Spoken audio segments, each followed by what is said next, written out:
¿Qué tal? Soy María Elena Salinas y esto es 5 Preguntas, donde conversamos con algunas de las personas más influyentes y fascinantes de nuestra comunidad, partiendo desde 5 preguntas centrales.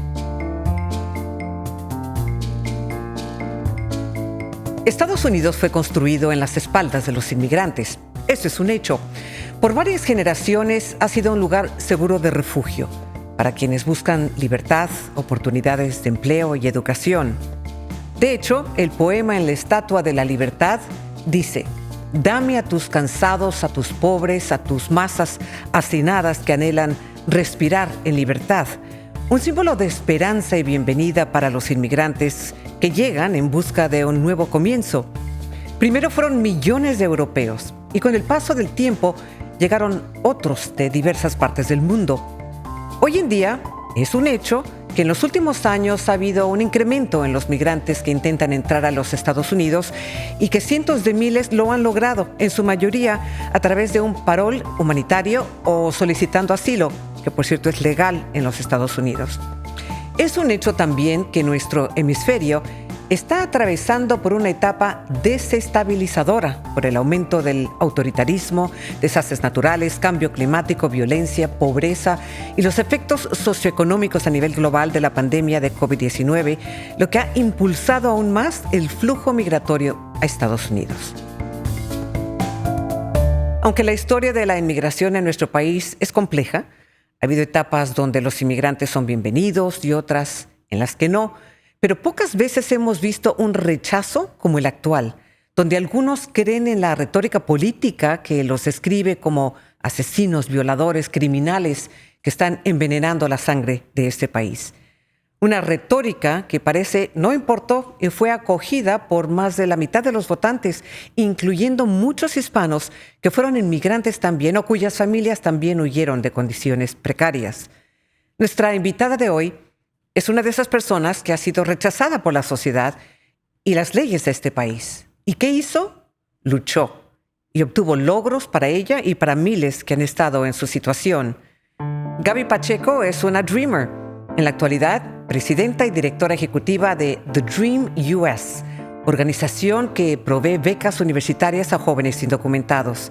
En el 2010, junto a 3 estudiantes indocumentados, Gaby lideró la Ruta de los Sueños. Caminaron durante 4 meses desde Miami hasta Washington, D.C., no solo como forma de protesta, sino también para abogar ante el Congreso. En el 2013, Gaby Pacheco hizo historia al ser la primera latina indocumentada en testificar ante el Congreso sobre la urgencia de una reforma migratoria. Ella nos acompaña hoy aquí en el estudio en Miami para contarnos su historia y hablarnos de su incansable lucha y sobre los mitos y realidades de inmigración. Gracias, Gaby. Por suerte vivimos las dos en la misma ciudad y podemos estar cara a cara. Bienvenida. Muchas gracias por tenerme.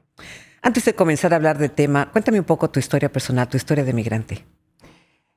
Bueno, yo vine a los Estados Unidos en el 1993 y cuando llegué a los Estados Unidos te cuento de que, número uno, no pensé que me venía a otro país.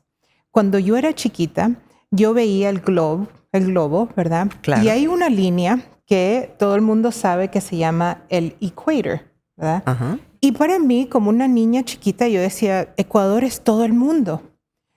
Y como a los 6 años, yo creo 5 o 6 años, me acuerdo que mi familia se había mudado de un apartamento a una casa. Y me acuerdo cómo anhelaba mi padre, mi mamá, íbamos sabiendo cómo la casa lo iban construyendo. Y en mi mente yo pensé, eso es de un lugar a otro que nos estamos moviendo, ¿verdad? Claro, no es, de una casa a otra, de un pueblo a otro. Sí. No es nada. Pero no fue hasta que me di cuenta, oh my God, yo estoy yendo de Ecuador, un país muy chiquito en Sudamérica, a los Estados Unidos, un país muy grande. Y dije, oh, estoy muy fuera de eso. Pero para mí los Estados Unidos y Miami era un lugar tan lindo. La luz del sol brillaba diferente. La luz verde, amarilla y roja en los semáforos para mí era diferente y todo era así como más maravilloso, la luz lumbraba más. Y no, o sea, yo era una niña feliz, me crié con una comunidad que nos ayudábamos. Mis vecinos del frente eran nicaragüenses, los de arriba era una señora palestina, de al lado puertorriqueño, al lado de nosotros era una familia afroamericana. O sea, era una comunidad tan diversa que yo no me sentía ni que era de otro lugar, ni que tampoco era inmigrante, sino parte de una comunidad muy diferente, diversa y que se cuidaban unos a otros. ¿Qué edad tenías en ese entonces? 8 años. 8 años. 8, Eras 9 una años. niña. Una niña pequeñita, pero te cuento que siempre fui muy curiosa. Me encantaba la educación. A mí me fascinaba estar en la escuela, ayudar a mis profesoras. Mis hermanas tenían que venir a buscarme, a sacarme, a decir, oye, ya son las 7, 8 de la noche, ¿qué haces aquí? Tienes que venir a la casa. Y entonces, si no me crié sintiéndome diferente y no fue hasta que mi hermana mayor quiso ir a la universidad que me di cuenta, aquí hay algo que va a causar que me duela, ¿verdad? Este deseo tan grande que yo tengo que ir a la universidad. Mira, cuando estaba en 5º grado, recién estaba todavía aprendiendo inglés, ya lo manejaba, pero no tanto. Y mi profesor de música, yo estaba sentada atrás, calladita, y comienzan a buscar a alguien que cante para un trío que van a hacer. Y era una competencia donde los que ganaban iban a representar a la escuela. Bueno, ese día las 2 muchachitas que yo fui estaban con gripe y con nervios y se ponen a llorar. Y el profesor me dijo, antes me decían María, porque es María Gabriela. Me dice, María, tú sigues cantando. Pase Cualquier cosa, tú sigues. Entonces yo, ¿qué? Y en el trío yo seguí cantando. Bueno, gano la oportunidad de ir a la Universidad de Miami. Y yo veía esos edificios tan grandes y lo más que me impactó fue cuando entré al lugar donde íbamos a comer, que no teníamos que pararnos en línea y recibir esa comida que siempre recibíamos todos los viernes, pizza, sino que había McDonald's, Panda Express, Taco Bell. Y yo decía, wow, esto es de la universidad, tener, elegir y poder. Y yo le digo siempre a las personas que mi deseo de la universidad comenzó con ese deseo de tener la habilidad de ser libre, de elegir. Y yo le digo mi golden y de comer, exactamente, golden, y de comer papitas de McDonald's. Sí. Gaby, yo sé que de ahí tu vida cambió mucho cuando creciste un poquito más, así es que vamos a entrar en materia. Y antes, preséntanos a Lolita. Sí, esta es Lolita. Mira, hace ya más de 6 años, mucho antes de la pandemia. Por cierto, para que nos escuchan y no nos ven en YouTube, que nos están escuchando, Lolita es su perrita que está aquí con nosotros sentada en sus piernas. Así es que si de repente escuchan un rugir o un ronquido, es Lolita. Sí. Cuéntanos de Lolita. Sí, bueno, mira, lo que iba a decir es que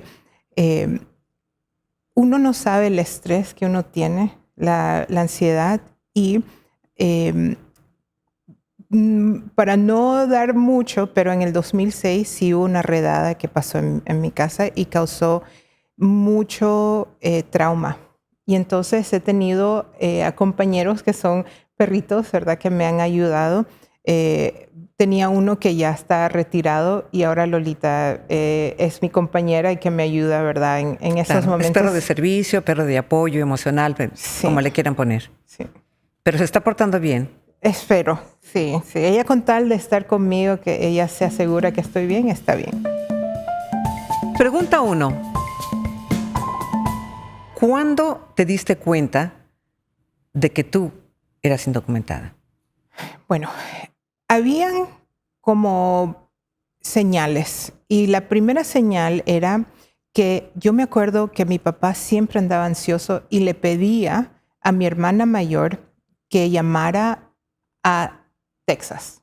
Decía, llama a Texas. Y Texas era el servicio de inmigración que en nuestro caso había llegado, porque mi familia, cuando llegó a los Estados Unidos, mi papá y mamá se aseguraron de que tuvieran un abogado, que comenzaran un proceso Y eso es lo que algunas veces las personas no entienden. Y dicen, ¿por qué no lo hacen de la manera legal? Siempre me han hecho esa pregunta. Le digo, bueno, tratamos. Y yo me acuerdo que mi hermana era la que manejaba y sabía hablar inglés mejor que cualquiera en la casa. Y ella era la que tenía que llamar a inmigración a ver qué es lo que estaba pasando con nuestro caso. Y aunque uno no entiende, como niños saben, perciben esa ansiedad, ese estrés, ¿verdad?, que tienen los padres. Claro.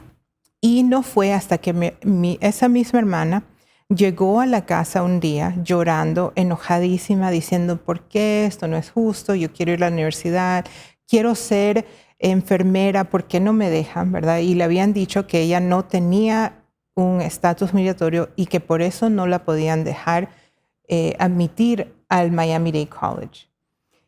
Y para mí eso fue algo tan, pero tan impactante, porque yo decía, ok, se necesita enfermeros. Ella quiere ser enfermera.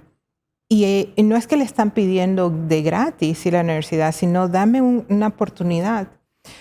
Y yo dije, no voy a poder ir a mi cafetería Golden. Mágica, sí. Sí. Y yo dije, no, yo quiero ir a la universidad, tengo que ir a la universidad. ¿Cómo voy a hacer? Y dije, voy a ir a las Fuerzas Armadas. Porque yo sé que cuando uno va a las Fuerzas Armadas, le pagan la universidad y eso es lo que voy a hacer. Exacto. Y mi hermana, la segunda mayor, estaba en un programa de lo que le dicen el JROTC, que es como cadet, pero en la secundaria. Y cuando ella trató de ir a las Fuerzas Armadas, vinieron a nuestra casa. Yo me acuerdo cuando se sentaron con mis padres, comenzaron a llenar el formulario y nosotros teníamos Social Security numbers, teníamos esos 9 números. Pero no era un número, era legal, pero no era un número que nos daba residencia, que teníamos un estatus legal. Y le dicen, tampoco puedes ir a las Fuerzas Armadas. Yo dije, sí, Aquí hay algo. ¿Qué voy a hacer? Y ahí es donde comienza esa lucha, ese deseo de encontrar una manera de ser parte de esta nación y poder realizar mis sueños, que en ese entonces era ir a la universidad y, no sé, buscar una carrera, ser alguien de bien en mi comunidad y en este país. Pregunta 2. Cuando te presenté dije, tú eres una dreamer. Para quienes no saben, ¿qué significa ser dreamer? ¿Qué es un dreamer? Mira, nosotros mismos nos pusimos ese nombre. Y nos pusimos ese nombre porque un dreamer es una persona que ha venido a los Estados Unidos cuando eran pequeños y tienen un sueño, como el sueño que habló Martin Luther King Jr., cuando él dio ese discurso y dijo, ¿verdad? I have a dream, yo tengo un sueño, que un niño blanco como un niño negro puedan vivir en paz en esta nación. Y nosotros nos quisimos incluir en ese sueño y decir, también tenemos sueños. Y también el Dream Act son las siglas de la ley. Bueno, aquí vamos a hablar de la ley en unos momentos, pero ¿cuáles son las limitaciones de personas que no tienen documentos? Como los Dreamers, como esos jóvenes que, como tú describes, como lo fuiste tú, que llegaron desde niños sin saber qué era tener o no tener documentos. Mira, un dreamer puede ser una persona que llegó un día de haber nacido, vamos a decir, en México, o que vino desde chiquito y que todo lo que han sabido y entendido es esta nación, este país. Se han educado aquí. Nuestra historia, lo que sabemos es la historia de los Estados Unidos. Cuando hemos levantado y pararnos todos los días en nuestras escuelas, decir el Pledge of Allegiance, ¿verdad? Y el dreamer también es alguien que al minuto que cumple, por ejemplo, los 16 años y ve que sus amiguitos están sacando su licencia de manejar, no lo puede hacer. Que a los 15 años, cuando puede comenzar a trabajar, no puede trabajar legalmente y tiene que buscar trabajos de servicio y trabajar duro, pero algunas veces ser pagado mucho menos.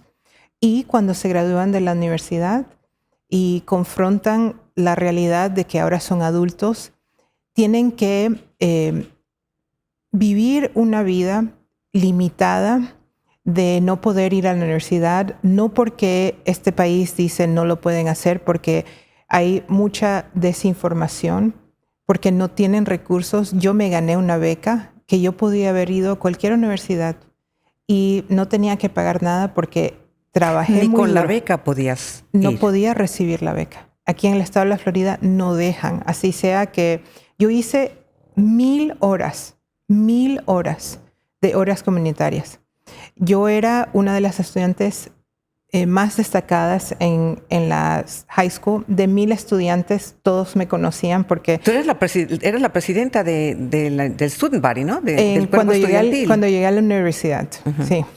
Y entonces, no, nada de eso importa.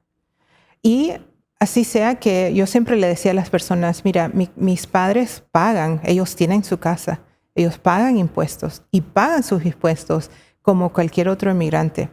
Y yo no puedo ir a una tienda y decirle, no me pongas esos impuestos porque soy indocumentada, no tengo papeles, ¿verdad? Y estamos aportando y no nos pueden dar ni siquiera la habilidad de una ayuda para ir a la universidad. Eso no es. Entonces muchas personas piensan eso, pero desafortunadamente para los Dreamers, así sea que nos hemos esmerado y trabajado muy duro, las oportunidades son muy poquitas. ¿Cómo comenzó el movimiento para proteger sus derechos? Bueno, así como había una Gaby Pacheco en Miami, Florida, luchando por acceso a la universidad, habían personas en Los Ángeles, en Chicago, en Nueva York, en Texas, en Illinois, en Arizona, ¿verdad? Y entonces nosotros estábamos en ese entonces más luchando por acceso a la universidad, acceso a la educación. Y nos dimos cuenta poquito a poquito que habían otros luchando y comenzamos a conversar, comenzamos a darnos información y gracias a la tecnología, ¿verdad? Ya en ese tiempo ya estaba que si antes de Facebook había MySpace y otras cosas así, ¿verdad? Nos comenzamos a conectar y comenzamos a hacer un movimiento de personas que sabían mucho de lo que es la historia de los Estados Unidos, lo que habían hecho estudiantes afroamericanos, mujeres, personas mexicanas, ¿verdad? Que habían luchado por sus derechos y cogimos como esas lecciones y dijimos, vamos a hacerlo así, pero un poquito diferente. Vamos a hacer esto y vamos a luchar porque en este país lo que nos ha enseñado, ¿verdad? Es que este país es imperfecto y este país ha hecho muchas cosas muy feas a personas, ¿verdad? A comunidades, pero siempre esas personas con su lucha han podido ganar. She knows. Hold on. I'm going to have to I'm okay. Creo que tu perrita necesita un humano de apoyo. Un humano de servicio. I don't think she's going to. Yeah, she's like even worse. La mamá de Gaby está tomando al perrito y lo va a sacar a caminar un momentito. Pregunta 3. El presidente electo ha dejado muy claro qué piensa hacer en materia de migración. Para empezar, por supuesto, realizar la mayor deportación de inmigrantes jamás vista. Uno de sus primeros nombramientos fue para Tom Homan como el zar de la frontera y Stephen Miller como vicejefe de equipo para políticas. Ambos son arquitectos de la separación de familias durante su primera administración. ¿Qué te dicen estos nombramientos? Que esta lucha va a ser muy difícil. Las entrevistas, lo que han dicho estas personas, no están tratando de cambiar sus palabras o suavizar. Ellos están diciendo, Tom Homan ha dicho que, bueno, si un niño llora o es separado de su mamá o de su familia, eso es la culpa de la familia por haber tenido y venido aquí, así sea ciudadano o no. Sabemos que Stephen Miller ha dicho cosas que han sido anti-inmigrantes, que no hay cómo decirle que no su pensamiento es racista, ¿verdad? Y lo que yo quiero que entiendan a las personas es que, mira, durante su primera presidencia, Stephen Miller trabajó con Trump, trabajó en la Casa Blanca, y una de las cosas que él hizo y está hablando y ha dicho por Twitter y otras cosas es que él quiere quitarle la ciudadanía a personas. Y yo luché muy, muy duro para poder conseguir mi ciudadanía. Yo me hice ciudadana el año pasado. En julio 4 hice una fiesta muy grande celebrando lo que yo decía era mi boda a los Estados Unidos, mi boda a América. Pero sé que mi ciudadanía está en peligro. Y está en peligro porque yo sé que voy a luchar por mi comunidad, voy a seguir luchando. Y yo en el 2006 tuve inmigración que vino a mi casa a buscarme y que me dijo, Gaby, si tú sigues hablando a los medios, si tú sigues diciendo tu historia, te va a ir mal. Y que cuando el juez de inmigración presentamos nuestro caso y nuestro abogado Ira Kurzban dijo, esto no se puede hacer, esto es una persecución a una familia, a una persona por hablar, por ejercer su primer derecho. El juez dijo, ella no es americana, ella es indocumentada, y escribió y dijo, personas que viven en casas de vidrio no deberían tirar piedras, ella debería haber sabido mejor.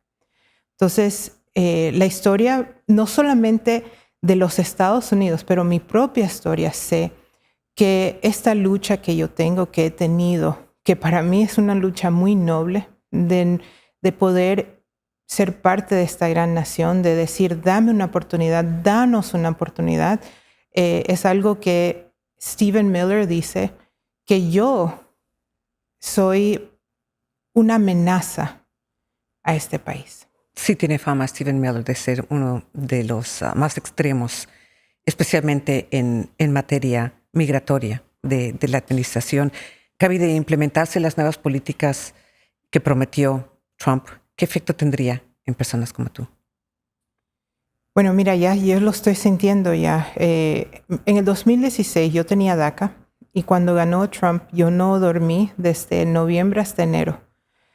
En ese entonces no sabían, usualmente estas cosas no lo dicen, ¿verdad? Pero me habían diagnosticado con cáncer. Yo en ese momento, el año anterior, estaba tratando de ver por qué es que no salía embarazada. Yo había estado con mi esposo ya por mucho tiempo y en eso me detectan un cáncer en el útero. Y por el trabajo que tenía y el DACA que me daba esa habilidad de tener ese trabajo, tenía un seguro médico. Y yo decía, ¿qué va a pasar de mi vida? Yo no tengo cómo pagar esta medicina, no tengo cómo, ¿qué voy a hacer? Y me di cuenta ya en enero, después de tener unas ojeras, que yo no podía controlar lo que iba a venir, que lo único que podía controlar era cómo reaccionaba, y comencé a hacer un plan. Entonces, para mí y la comunidad inmigrante, y no solamente, como dije, la comunidad inmigrante que es indocumentada, pero los residentes y los que se han hecho ciudadanos, esto no es retórica de querer meter miedo a la comunidad. No creo en eso. Yo he sido una persona que por toda mi lucha, ¿verdad? He luchado por proteger a mi comunidad, y meterle miedo a la comunidad no es protegerla, pero lo que sí sé es que nos tenemos que preparar, y hasta las personas que votaron por Donald Trump y dijeron, bueno, ellos solamente van a deportar a los criminales. La primera administración se vio que eso no fue la realidad. Y sabemos que ellos quieren deportar a 1 millón de personas por año. Y sabemos que no hay 1 millón de indocumentados que son criminales o que han hecho crímenes que merecen, ¿verdad?, quitarnos de nuestra comunidad, de nuestros hogares. Somos personas que hemos luchado muy duro por tener lo que tenemos. Hay millones han sido deportados por administraciones republicanas y demócratas. ¿Qué haría de estas deportaciones diferentes a anteriores? Bueno, siempre ha habido en inmigración lo que es una lista, ¿verdad?, de prioridades. Ellos no van a tener prioridad. Es que no tienen el presupuesto para poder hacer lo que ellos quieren. Y la única manera de que lo van a hacer es a lo loco. Y es trabajando con estados republicanos como la Florida, Texas, ¿verdad? Es trabajar con policías. Ya sabemos que, por ejemplo, el estado de estos dos estados, Texas y Florida, pasaron leyes que dan el poder a las policías a trabajar con inmigración. Entonces, va a ser cualquier persona fácil que se le presente, que tengan la información de ellos, porque no tienen los recursos para ir a buscar específicamente a diferentes personas. Y una persona que... Claro, no van a ir de casa en casa tocando la puerta y un indocumentado acá. Entonces, pero también se puede prestar a denuncias de otras personas, de vecinos, de compañeros de trabajo, que pueden denunciar. Sí. Entonces vuelven a vivir en temor. Sí. Pregunta 4. Aunque es cierto que han entrado más migrantes al país en los últimos 3 años como parte del parole humanitario, ¿no?, implementado por la administración Biden, también ha habido mucha desinformación. ¿Cuáles son los mitos más serios sobre los migrantes? Bueno, uno de los más grandes es que al minuto que uno viene aquí le dan un cheque, que pueden recibir comida y ayuda, que le dan casas. Estuve escuchando que estaban hablando, ni voy a decir el nombre de la compañía porque no les quiero dar más nombramiento, pero diciendo que nos dan casas y que que todo lo que una persona ciudadana no tiene, lo tenemos los inmigrantes. Y eso no es cierto. No es cierto, no es cierto. ¿Que son criminales? ¿Hay prueba de que no es así? Muchas pruebas. No solamente estados republicanos. Cuando Donald Trump y J.D. Vance comenzaron a decir que los inmigrantes estaban comiéndose perros y gatos, los mismos alcaldes, gobernadores, republicanos decían, no es cierto, eso no está pasando. Ahora, tampoco podemos decir que todos los inmigrantes son angelitos y que todos los inmigrantes no hacen nada malo. Eso tampoco es la realidad. Pero los inmigrantes son seres humanos y hay unos que sí han hecho cosas malas y tienen que ir a un proceso, ¿verdad?, de pagar por las cosas que hicieron. Pero la realidad es que los inmigrantes tienen un porcentaje de crimen más bajo de cualquier persona, porque el inmigrante no quiere ser deportado. Entonces está siempre al atento de no hacer... Con su mejor comportamiento. Bueno, por lo menos la mayoría. Gaby, ¿en qué falló la administración Biden o la campaña de Harris, los demócratas en general, en esta campaña en materia migratoria? Bueno, lo más importante yo creo que es la desinformación.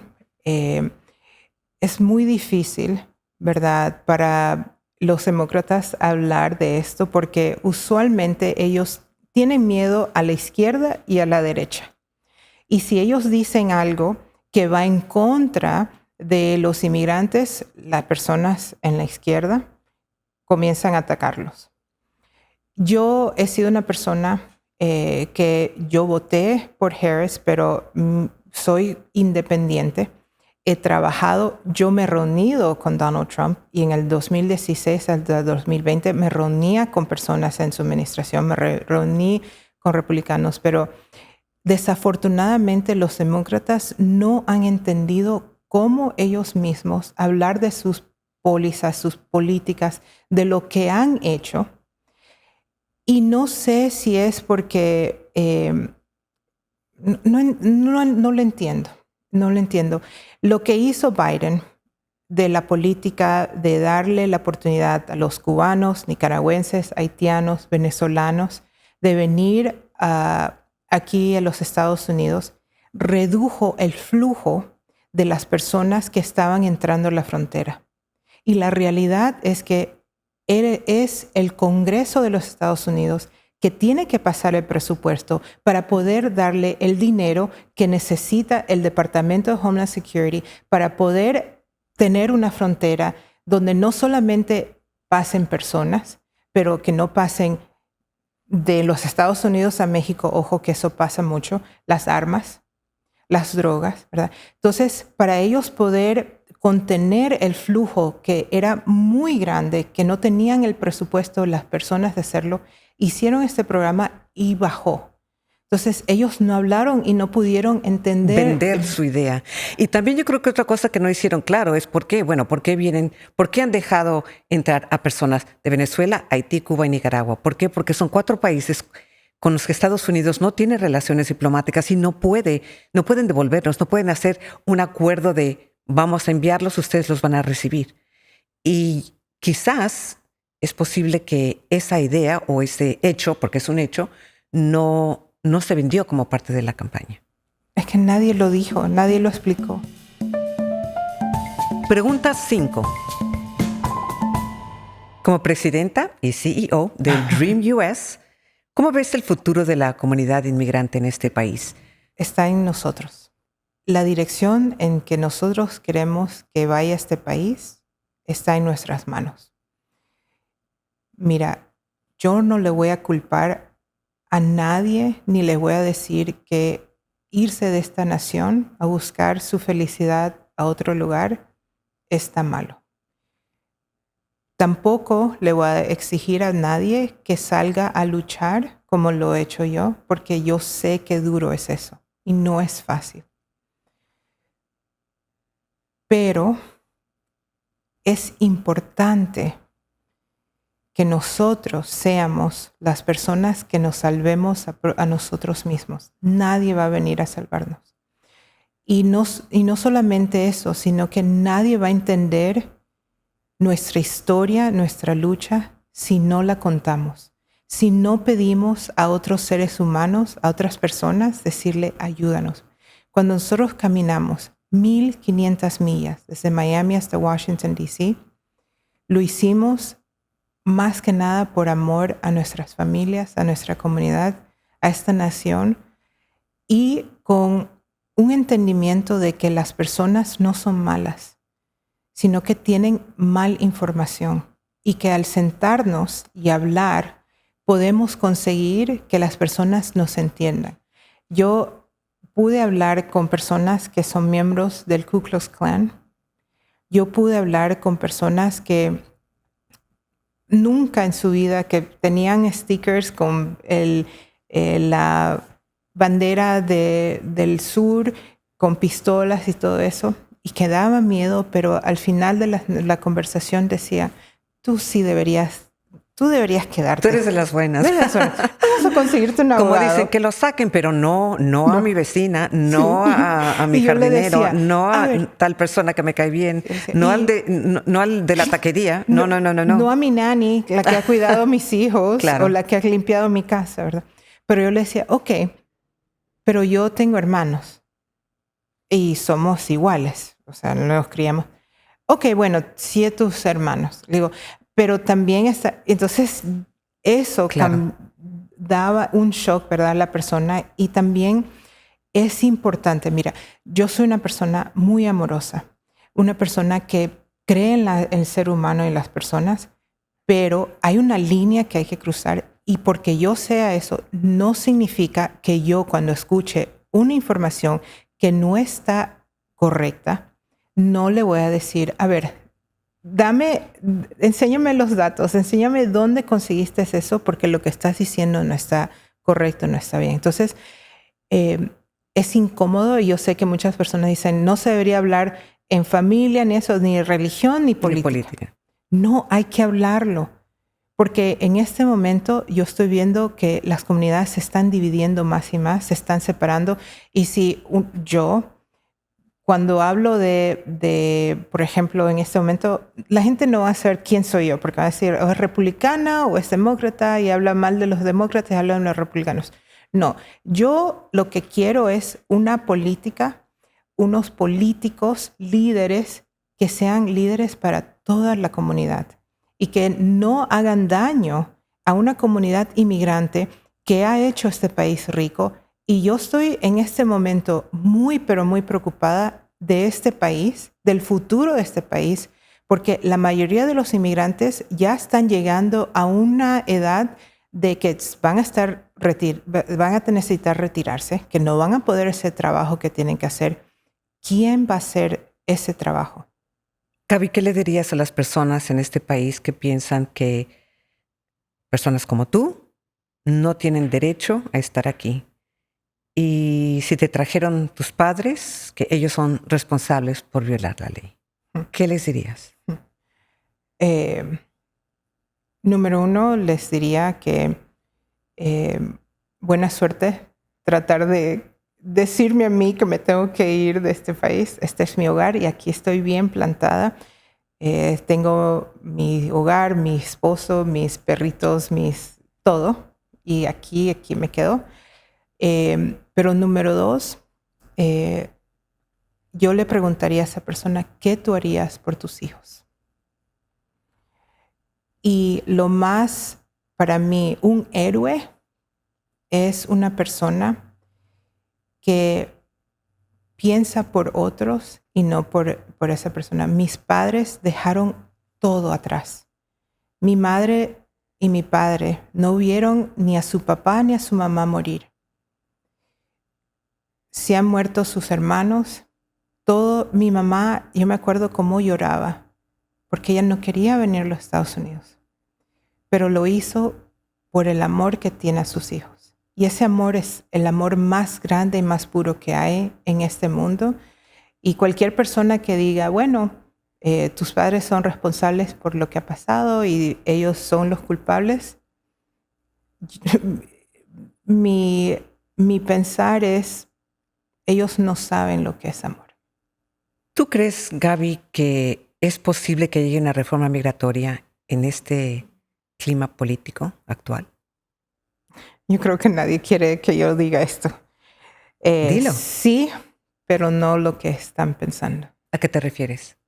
Va a haber una reforma migratoria, pero va a ser una reforma que va a cambiar la trayectoria de esta nación, de este país, que nos va a llevar años mucho más atrás, ¿verdad? Que va a tratar de asegurarse que esta nación, como dicen, make America great again, ¿verdad? Que no nos incluya a personas que se parecen a nosotros y que... Como dijo Stephen Miller, America is for Americans. Entonces yo creo que vamos a ver el sistema de asilo político completamente cambiado. Van a utilizar la excusa de la seguridad para hacer cárceles de detenciones, donde se van a ganar billones de dólares por tener a inmigrantes metidos ahí. Yo creo que es más barato ir a un hotel de 5 estrellas que lo que van a cobrar por tener a inmigrantes aquí. Y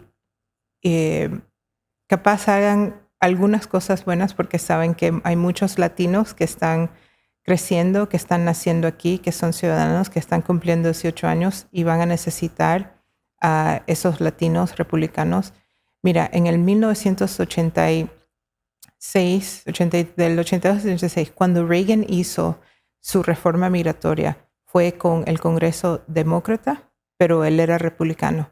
Hay muchas personas que consiguieron su estatus migratorio con Reagan y hoy por hoy votan republicanos porque son tan agradecidos a Reagan porque los legalizó. Entonces, yo creo que ellos también van a utilizar esa psicología y ellos hablan de esto. Yo he estado en cuartos con senadores y representantes republicanos que hablan de esto. Entonces, van a hacer una reforma migratoria, pero no es una reforma migratoria que va a ser para la comunidad, sino en contra de la comunidad. Vislumbras un panorama un poco sombrío en cuanto al tema migratorio. ¿Qué te da esperanza para nuestra comunidad inmigrante? ¿Quién somos como inmigrantes? Nuestro espíritu luchador.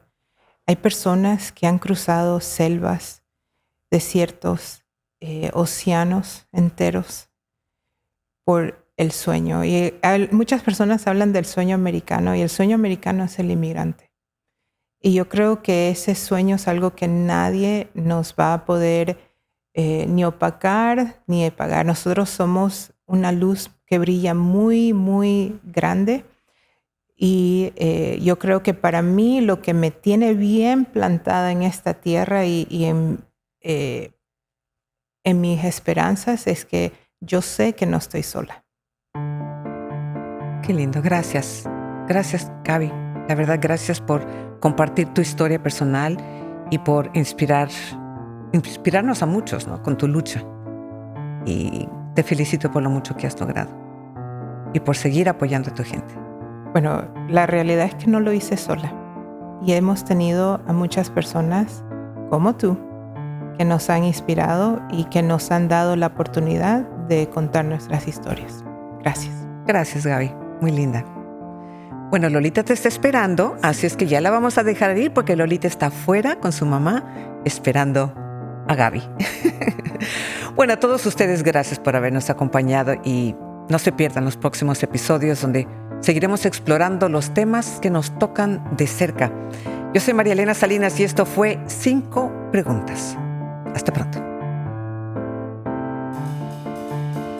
No te pierdas 5 Preguntas en YouTube y todas las plataformas donde escuchas tus podcasts. 5 Preguntas es un podcast de Latino Content Studio producido por Adonde Media.